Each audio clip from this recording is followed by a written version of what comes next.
Hi friends, எல்லாருக்கும் வணக்கம். எல்லாரும் எப்படி இருக்கீங்க? நல்லா இருக்கீங்களா? Welcome back to Ammu's home style. இந்த சித்திரை மாசத்துல வரக்கூடிய ஒரு முக்கியமான விரத தினம் அப்படின்னா சித்ரா பௌர்ணமி தாங்க. பொதுவாகவே பௌர்ணமி அமாவாசை நாட்கள்ல இந்த பிரபஞ்சத்துல பேராற்றல் நிறைஞ்சிருக்கும் அப்படின்றது நம்மள எல்லாருக்குமே தெரிஞ்ச விஷயம்தாங்க. அதிலும் குறிப்பா இந்த சித்ரா பௌர்ணமி ரொம்ப ரொம்ப ரொம்ப விசேஷங்க. இந்த சித்ரா பௌர்ணமி எப்போ வருது, திதி நேரம் எவ்வளவு நேரம் இருக்கு, அது மட்டும் இல்ல நம்மளுடைய தலையெழுத்தை மாற நாம செய்ய வேண்டிய சில விஷயங்கள் என்னென்ன அப்படின்றத தான் இன்னைக்கு உங்களோட நான் ஷேர் பண்ணிக்க பாருங்க. சித்ரா பௌர்ணமி சித்திரகுப்தரோட அருளை பெற ஒரு பொன்னான நாள் அப்படின்னே சொல்லலாங்க. நம்மளுடைய கர்ம வினைகளை துடைத்து நம்மளுடைய தலையெழுத்தை மாற்றுவதற்கு ஏற்ற நாள் அப்படின்னா இந்த சித்ரா பௌர்ணமி சொல்லலாங்க. இந்த நாள் எப்போ வருது அப்படின்னா மே 12, 2025 திங்கட்கிழமை அன்னைக்கு இந்த சித்ரா பௌர்ணமி வருதுங்க.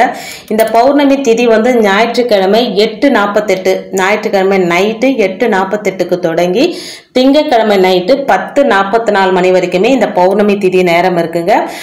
கிரிவலம் போனோம் அப்படின்னு நினைக்கிறவங்க ஞாயிற்றுக்கிழமை நைட்டே கூட போலாங்க. ஆனா இந்த விரதம் தொடங்குறது அப்படின்னு பார்த்தா திங்கட்கிழமையில இருந்து இந்த பௌர்ணமி திதி விரதம் தொடங்கி நாம பூஜை பண்ணலாங்க. சித்ரா பௌர்ணமியில புனித நதிகள்ல நீராடி விரதம் இருந்து தானங்கள் செய்து சித்திரகுப்தரை வழிபாடு செஞ்சோம் அப்படின்னா நம்மளுடைய பாவங்கள் நீங்கி நன்மைகள் பெருகும். இந்த நாள் மகிமையை பத்தி நாம தெரிஞ்சுக்கலாங்க. பொதுவா சித்திரை மாசத்துல வர பௌர்ணமி தினத்தை சித்ரா பௌர்ணமி ஆகும்.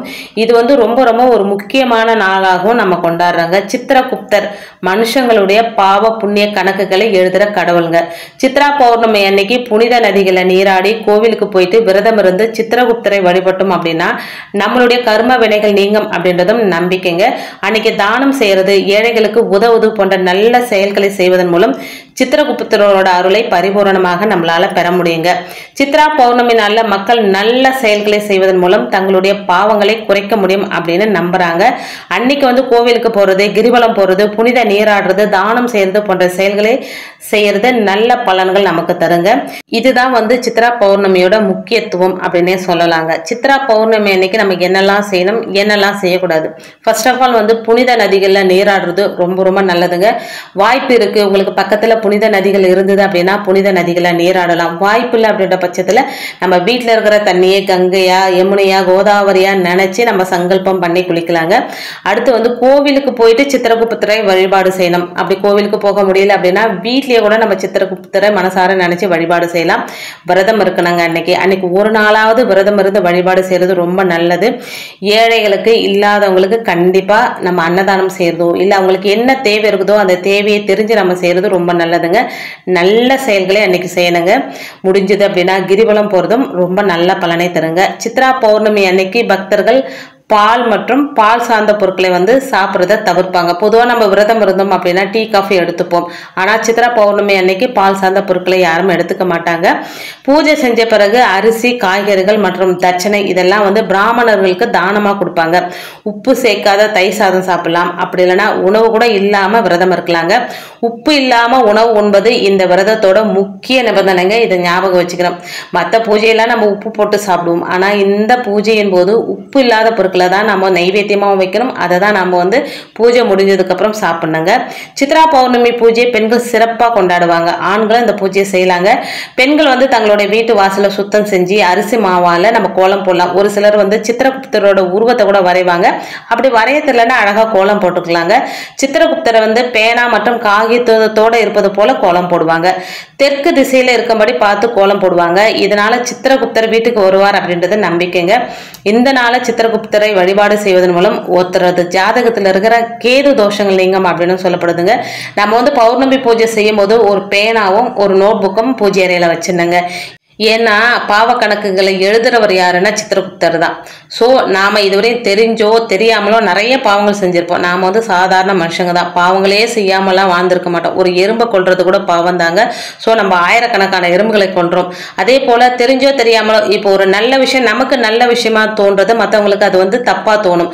மற்றவங்க மனசை காயப்படுத்துற மாதிரி இருக்கும். அது கூட பாவத்துல தாங்க போய் சேரும். ஸோ தெரிஞ்சோ தெரியாமலோ நம்ம ஏதாவது பாவங்கள் செஞ்சிருந்தா அதை மன்னிக்கும்படி அதை மொத்தமா பாவங்கள் இல்லாமலாம் யாராலையும் எதுவும் பண்ண முடியாதுங்க. அந்த பாவங்களுடைய அந்த பவரை வந்து கம்மியாகும்படி நம்ம வந்து சித்திரகுப்தர்கிட்ட வேண்டிக்கலாங்க. அதனால தான் ஒரு நோட் புக்கும் பேனாவும் பூஜை அறையில் வைக்கணும். அதாவது நைட்டு பூஜை பண்ணிட்டு நைட்டில் அப்படியே அதை வச்சுட்டு நம்ம தூங்க போயிடலாங்க.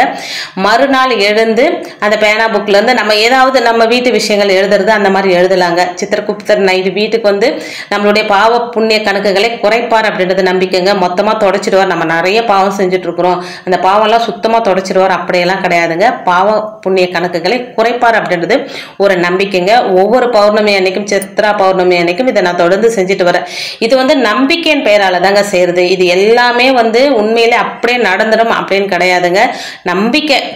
நம்பிக்கை தானே வாழ்க்கை அப்படின்ற மாதிரி நம்பிக்கையின் பேர்லாம் செய்கிறது தாங்க. சித்ரா பௌர்ணமி அன்னைக்கு நம்ம சாயந்தரம் பூஜை செய்கிறது ரொம்ப நல்லதுங்க. எப்பவுமே நிலவாசல தீபம் ஏற்றி வழிபாடு செஞ்சுட்டு அதுக்கப்புறம் தான் பூஜை அறையில் போயிட்டு வழிபாடு செய்யணும். இது எல்லாருக்குமே தெரிஞ்ச விஷயமா தான் இருக்கும்னு நினைக்கிறேங்க. நிலவு ஒளியில நான் வந்து பௌர்ணமி பூஜை அன்னைக்கு ஆரம்பிச்சது அந்த பணவசிய சொம்பு அப்படின்னு ஒன்று ரெடி பண்ணி அதில் வந்து பணம் காசு போட்டு அதை வந்து பௌர்ணமி பூஜையில் ஒவ்வொரு பௌர்ணமி பூஜையிலும் நான் அந்த பௌர்ணமி பூஜையில் வச்சுட்டு நைட்டு ஃபுல்லாக அப்படியே வச்சிருவாங்க. மறுநாள் காலையில் எடுத்துன்னு வந்து பூஜை அறையில் வச்சிருவேன்.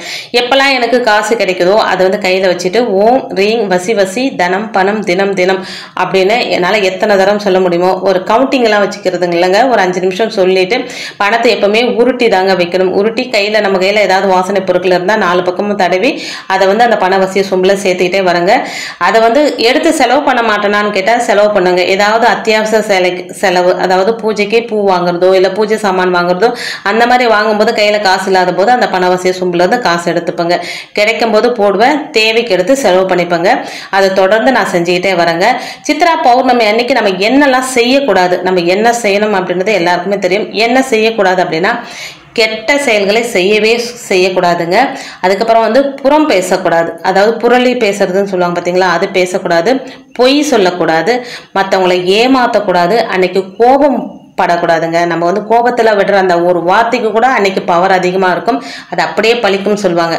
நம்ம சொல்றது பழிச்சிருச்சு அப்படின்னா அது அவங்களுக்கு யாரை சொன்னமோ அதோட தாக்கத்தை அவங்களுக்கு ஏற்படுத்தும். அதோட பாவம் நம்மளை வந்து சேருங்க. அந்த பாவம் 7 ஜென்மத்தையும் நம்மளை விடாது அப்படின்னு சொல்றாங்க. பேராசைப்படக்கூடாதுங்க. மெயினாக வந்து நமக்கு என்ன கடவுள் கொடுக்குறாரோ அதை வந்து மனப்பூர்வமாக ஏற்றுக்கணும். அதை விட்டுட்டு இதுக்கு மேலே வேணும் அப்படின்னு பேராசைப்படக்கூடாது. விரலுக்கேற்ற வைக்கம் வேணும்னு சொல்லுவாங்க இல்லைங்களா, அந்த மாதிரி தாங்க வேணும். குறிப்பாக அன்னைக்கு வந்து நான்வெஜ் சாப்பிடக்கூடாது. இது எல்லாருக்குமே தெரிஞ்சதுதான், ஒரு சிலருக்கு தெரியல, அதனால சொல்கிறேங்க. அன்னைக்கு வந்து சாந்த சொரூபமாக பேசாமல் இருக்கிறது ரொம்ப நல்லதுங்க. அதாவது மௌன விரதம் இருக்கலாம். தேவைக்கு மட்டும் பேசிட்டு தேவையில்லாத பேச்சுக்களை குறைக்கிறது ரொம்ப ரொம்ப நல்லதுங்க. சித்ரா பௌர்ணமி அன்னைக்கு நல்ல எண்ணங்களோடு நல்ல செயல்களை செய்து சித்திரகுப்தரோட அருளை பெறுங்க. உங்களுடைய கர்ம வினைகள் நீங்கி வாழ்க்கையில மகிழ்ச்சி கண்டிப்பா கிடைக்குங்க. பொதுவாக சித்ரா பௌர்ணமி அன்னைக்கு துர்க்கை வழிபாடு செய்கிறது, அம்பிகை வழிபாடு செய்கிறது, அதோட வந்து சிவபெருமான் வழிபாடு செய்கிறது ரொம்ப ரொம்ப நல்லது. வீட்டில் வந்து சிவலிங்கம் வச்சுருக்கீங்க அப்படின்னா அதுக்கு அபிஷேகம்லாம் பண்ணி, ஏன்னா அவர் வந்து ஒரு அபிஷேக பிரியர். எத்தனை அபிஷேகம் பண்ணுறோமோ அத்தனை சந்தோஷப்படுவாருங்க. அபிஷேகம் பண்ணிவிட்டு அழகாக அலங்காரம் பண்ணிவிட்டு நம்மளால் என்ன நைவேத்தியம், இப்போ பௌர்ணமி பூஜை எப்படி ரெகுலராக ஒவ்வொருத்தரும் வந்து செய்ய ஆரம்பிச்சிருக்கிறாங்க அந்த மாதிரியெல்லாம் செஞ்சுட்டு அதோட ஒரு நோட் புக்கு ஒரு பேனா நம்ம பூஜை அறையில் வச்சுட்டு சித்திரகுப்தரை நம்ம வழிபாடு செய்யணுங்க. அவரை வழிபாடு செய்யறதுனால நமக்கு என்னென்ன நன்மைகள் கிடைக்கும் அப்படின்னா பாவங்கள் நீங்கும், கர்ம வினைகள் குறையும், வாழ்க்கையில மகிழ்ச்சி உண்டாகும், குடும்பத்துல அமைதி நிலவும், தொழில் சிறக்கும், உடல் ஆரோக்கியம் மேம்படும், மன அமைதி கிடைக்கும், கடவுளோட அருள் கிடைக்குங்க. அதோட நம்மளுடைய பாவ புண்ணிய பலன்கள் வந்து குறைக்கப்படுங்க.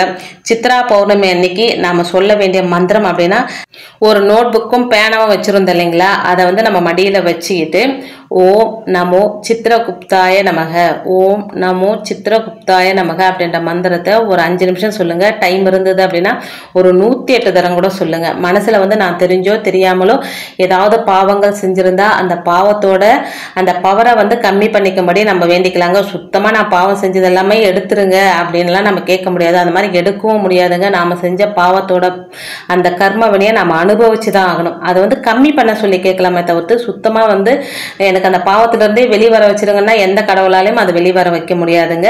ஸோ கம்மி பண்ண சொல்லி கேட்கலாம். இனிமே வந்து அந்த பாவத்தை செய்யாம நான் பார்த்துக்கிறேன் அப்படின்னு நம்ம வேண்டிக்கலாங்க.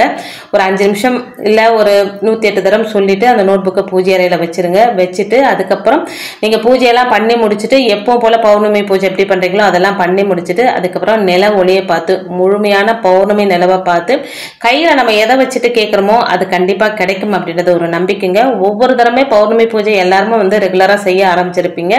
அந்த மாதிரி கையில் ஒரு 5 ரூபாய் நாணயமோ இல்லைன்னா கையில் ஒரு பச்சரிசிக்கு மேலே 5 ரூபாய் நாணயம் வச்சு கையேந்தி பௌர்ணமி நிலவை பார்த்து ஓம் சந்திரமௌலீஸ்வராய நமக, ஓம் சந்திரமௌலீஸ்வராய நமக. அந்த பௌர்ணமி நிலவு வந்து நம்ம மேலே படணுங்க. முடிஞ்சால் ஒரு 1/2 hour கூட நம்ம நிற்கலாம். அவ்வளோ நேரம்லாம் முடியாது அப்படின்னா அட்லீஸ்ட் ஒரு 5லேருந்து 10 நிமிஷமாவது அந்த பௌர்ணமியோட ஒளி நம்ம மேலே படுற மாதிரி நின்றுட்டு அந்த காசை வந்து பௌர்ணமி ஒளியிலே வச்சுட்டு வரலாங்க. நான் வந்து இந்த பணவசிய சொம்பு வந்து பௌர்ணமி ஒளியில தான் வச்சுட்டு வருவேன். நைட்டு ஃபுல்லாக வந்து பௌர்ணமி ஒளியிலே இருக்க. மறுநாள் காலையில் எழுந்து குளிச்சுட்டு அந்த சொம்பை கொண்டு வந்து பூஜை அறையில் வச்சுருவாங்க. ஒவ்வொரு தரம் பூஜை பண்ணும் போதும் அந்த பணவசிய சொம்புக்கும் பூஜை பண்ணுவாங்க. இது ரெகுலராக நான் செஞ்சுட்டு வர்றது தான். இது வந்து கண்டிப்பாக செய்யணுமா அப்படின்ற அவசியம் கிடையாதுங்க. நான் வந்து இதை செஞ்சுட்டு வரேன். எனக்கு இது வந்து ரொம்ப பிடிச்சிருக்கு. அதனால நானா ரெடி பண்ணி ஒரு பணவசிய சொம்பு அப்படின்னு ரெடி பண்ணி வச்சுட்டு காசு கிடைக்கும் போது ஒரு உண்டியல் மாதிரின்னு வச்சுக்கோங்களேன். அது என்னன்னா பூஜை அறையில் வச்சுட்டு ஒவ்வொரு தரம் காசு போடும் போதுமே அந்த காசுக்கு வந்து 4 பக்கமும் ஜவ்வாது தடவிட்டு கையில் வச்சு உருட்டி ஓம் ரீங் வசி வசி தனம் பணம் தினம் தினம் இந்த மந்திரத்தை நீங்கள் கூட சொல்லி பாருங்க. டைம் கிடைக்கும் போதெல்லாம் நீங்கள் சொல்லி பாருங்க. கையில் பணம் வச்சுட்டு தான் சொல்லணும்னு அவசியம் கிடையாதுங்க. சும்மா இருக்கும்போது கூட நீங்கள் சொல்லி பாருங்க. நல்ல பலன் கிடைக்குங்க. ரெகுலராக அது நமக்கு வந்துருங்க. சொல்ல சொல்ல சொல்ல ரெகுலராக வந்து அதை நீங்க சொல்லி அந்த காசு போடும்போது அந்த காசு பெருகும் அப்படின்றது ஒரு நம்பிக்கை தாங்க. ஸோ பூஜையெல்லாம் நல்லபடியாக பண்ணி முடிச்சுட்டு கடவுளோட அருளால சித்திரகுப்தரோட அருளாலையும் அதோட சிவபெருமானோட அருளாலையும் நம்மளுடைய கர்ம வினைகள் நீங்கி நமக்கு நல்லதே நடக்கும் அப்படின்னு நம்புவோங்க. இந்த முறையில் சித்ரா பௌர்ணமி அன்னைக்கு வழிபாடு செஞ்சு பாருங்க. கண்டிப்பாக உங்கள் வாழ்க்கையில் நல்லதே நடக்குங்க. இன்னைக்கு வீடியோவில் இந்த சித்ரா பௌர்ணமி அன்னைக்கு நம்ம என்னெல்லாம் செய்யணும் என்னெல்லாம் செய்யக்கூடாது எப்படி வழிபாடு செய்யலாம் அப்படின்றத உங்களோட ஷேர் பண்ணிக்கிட்டதுல எனக்கு ரொம்ப ரொம்ப சந்தோஷங்க. வீடியோவில் நான் சொன்ன விஷயங்கள்லாம் உங்களுக்கு பிடிச்சிருந்தது அப்படின்னா ப்ளீஸ் சேனலுக்கு சப்ஸ்கிரைப் பண்ணி சப்போர்ட் பண்ணுங்க. இந்த வீடியோ வந்து உங்க ஃப்ரெண்ட்ஸ் அண்ட் ஃபேமிலிக்கும் ஷேர் பண்ணி விடுங்க. அவங்களும் பலனடையட்டும். இன்னொரு இனிமையான ஆன்மீக தகவலோடு உங்களை சந்திக்கிறேன். அது வரைக்கும் நன்றியும் வணக்கமும். Take care and bye friends.